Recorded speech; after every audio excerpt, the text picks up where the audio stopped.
Hello, Steve Anderson here from AndersonShooting.com. Yesterday we talked about sub-second draw mechanics. Today we're going to talk about components of a successful reload. First we're going to fix our collar. There we go.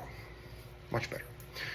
Today we're going to talk about the mechanics of a good reload. There are three things, maybe more than three, for sure three things that are very important to get a good consistent reload. Number one, do not be afraid to shift your grip to hit the mag button. Okay, these oversized mag release buttons cause more problems than they solve. And watch what happens. If I attempt to hit this button without shifting my grip, I'm pushing really hard. Look at my index finger contracting. Okay, and what's it getting close to? The trigger. It's not good. But if I shift my grip, I get a better button press on my Walther steel frame PDP. I get a better button press, and look what happens to my trigger finger. It goes away from the trigger. These are good things, so don't be afraid to shift your grip. It's no slower and it's much safer. Now, here's the thing. This is my firing position. I want to get this reload done as close to this firing position as I can. So all I'm going to do is tilt the pistol so that I can see the bottom edge of the mag well and keep it as close as possible to the firing position. A lot of you reload down here. Well, that could get the mag in the gun quicker, but look how far I am from my target. And if I have a visual patience problem of any kind, I'm very likely to rush that next shot. However, if I do it really close to my firing position, look how close I am to getting right back on target. The dot just falls back on target beautifully, okay? So, the first drill we do is called the Buret reload. Or you can call it just the tip, because we all know if you can get the tip where it needs to be, getting it in is just a matter of applying a little bit more pressure. But if we don't get the tip where it needs to be, pressure will cause problems, okay? So, unpleasantness for everyone. So, the Buret reload, we'll start with a 1 second par time, which we have here. My goal is to get the magazine to the mag well, see the magazine, make contact with the mag well in under a second. Okay, so let's see what that looks like. I'm going to keep the gun as close as possible to the firing position. I'm going to shift my grip a little bit to make sure I get a good press on the button. That's also super important. And let's see what this looks like. Buret reloads, this is probably drill 5 or 6, maybe 6 or 7 from refinement repetition. It's a great one. So let's see what it looks like. Perfect. Now I'm going to go out of my way to acquire positive imprints during this. And this is all I care about, is seeing this bottom edge.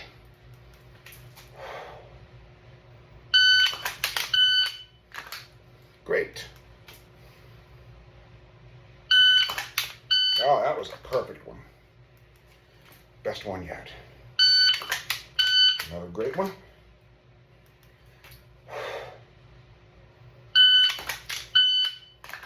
A little bit of unintentional body shift there. I'm not going to worry about it because it was a great rep.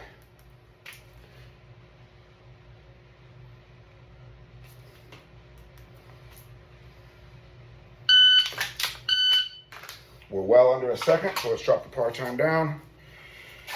Let's go ahead and take it down to 7/10. This will be 7/10 of a second for the Buret reload. Notice I'm not dropping mags. Dropping mags is a colossal waste of time. And unless you have trouble getting the mags out of the gun in live fire, don't drop mags. It's a huge waste of time. It's hard on the magazines. You'll actually spend more time picking up mags than you will doing reloads. So Buret reload, 0.7 par time.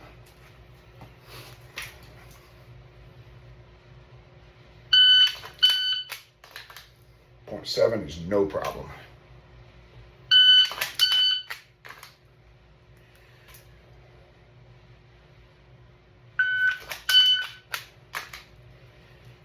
Taking great care to create positive imprints. Great. Every rep is either great or a great correction.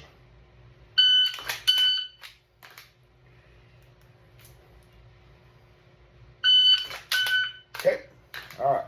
Now we're going to take it one step further and do something from get to work called pause and effect. What this means is I'm going to use the first par tone to get the mag to the mag well. And then after the second tone, I'm going to insert the magazine and reacquire my sight picture. What we're doing here, we're not training a pause into our reload. We're separating seeing the magazine touch the mag well and then getting back on target. So we're still defining success as seeing the magazine touch the mag well. If the mag and the gun are at the same angle, roughly 45 degrees, and I see the magazine touch the mag well, nothing can go wrong. Literally nothing. Okay? All I got to do is insert the gun and insert the mag into the gun and get back on target. All this does is continue to define success as seeing the magazine touch the mag well. So this is pause and effect from my book, Get to Work. Here we go.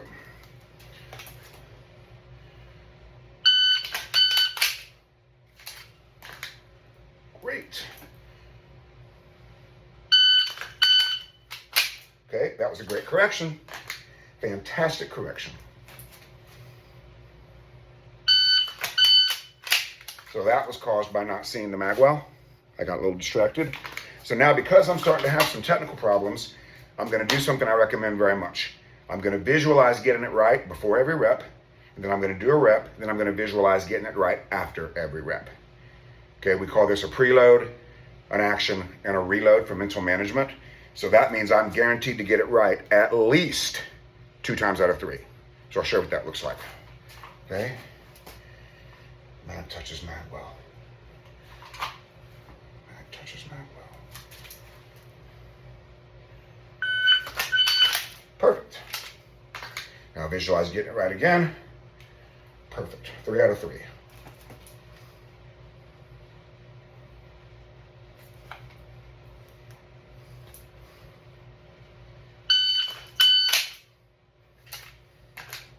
Excellent.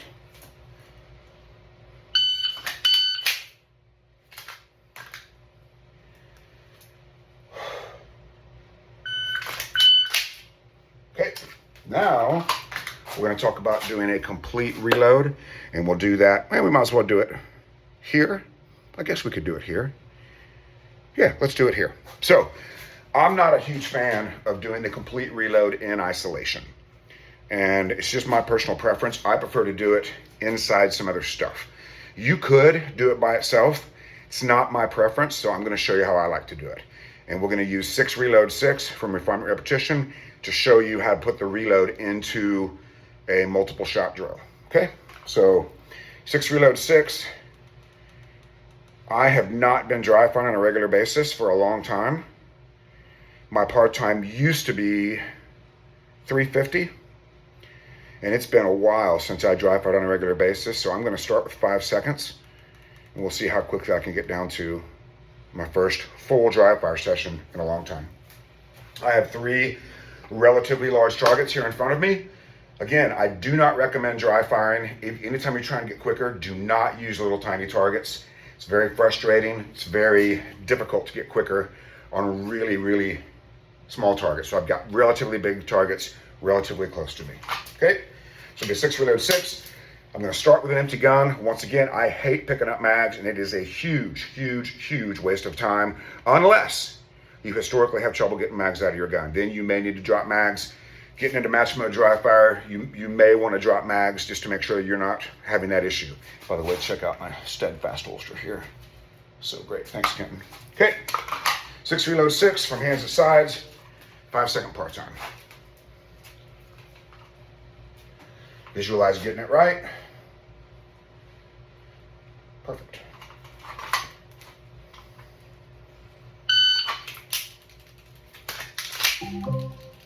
Motion detected at the doorbell.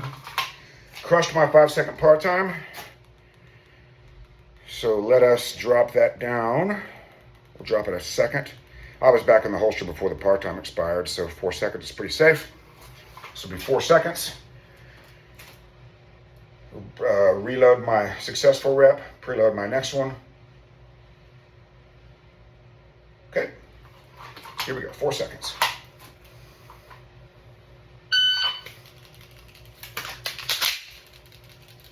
Okay, crush the 4 second part time, no problem. Take it down to 3.5.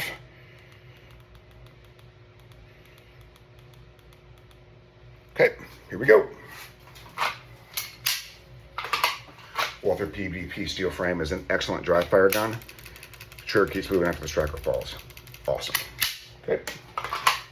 All right, 3.5 seconds.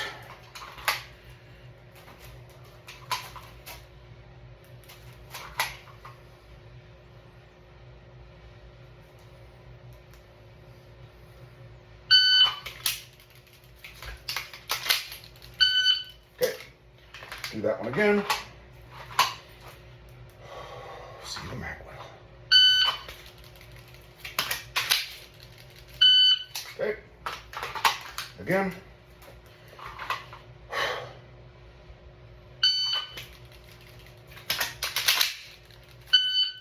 Almost.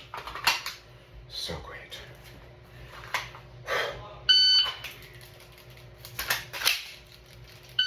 Outstanding. 3.5 seconds.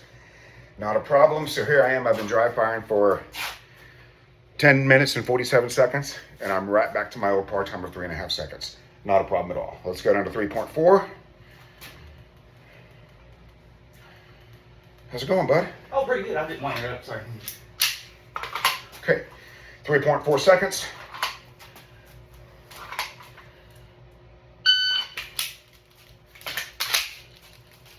Outstanding. What I did different there was I really focused on getting my support hand off the gun sooner. That's the easiest way to speed up a reload, is to get the support hand off the gun sooner. So now we're at 3.4. How low should we go? We're at 3.4 right now. 3.2? At least 3 feet. 3.2. Okay. Why don't you go 3 flat? Just challenge yourself. Let's start with 3.2. This will be a 3.2. So anytime the drill gets shorter, the reaction time becomes more critical. I'm looking for a 3.2 par time, and that means if the start tone is 3/10 of a second long, I need to be going on the B. So here we go. Now my point of focus here is 2 I can choose from. I can choose to listen for the start tone, which will probably what I'll do, or I can choose to focus on seeing the magazine hit the mag well. I really can't do both. So this time I'm going to trust that I'm going to see the mag hit the mag well. I'll reinforce that one more time, and then I'll put all my attention on listening for the start tone. So this is what I'm going to see. I'm going to see the magazine touch the mag well. I'm going to do it in 3.2 seconds.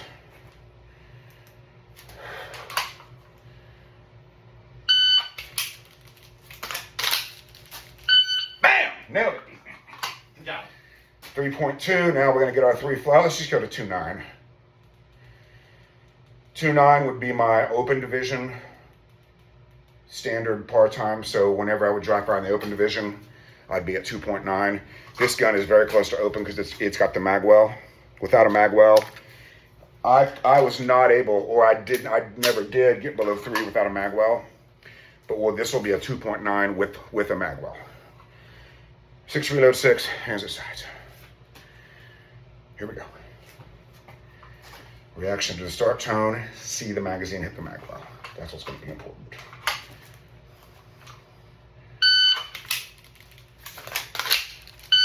Almost.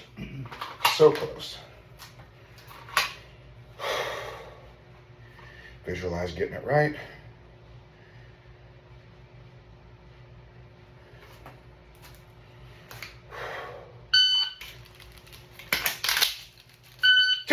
Nice. And that's how to do a reload. Don't know if that reload is sub-second or not. It probably is, but that's not what's important. What's important to me is the overall drill time. I got down to 2.9, okay? And that's how we do it. Briquette reload, pause and effect, 6 reload 6. Thanks for watching.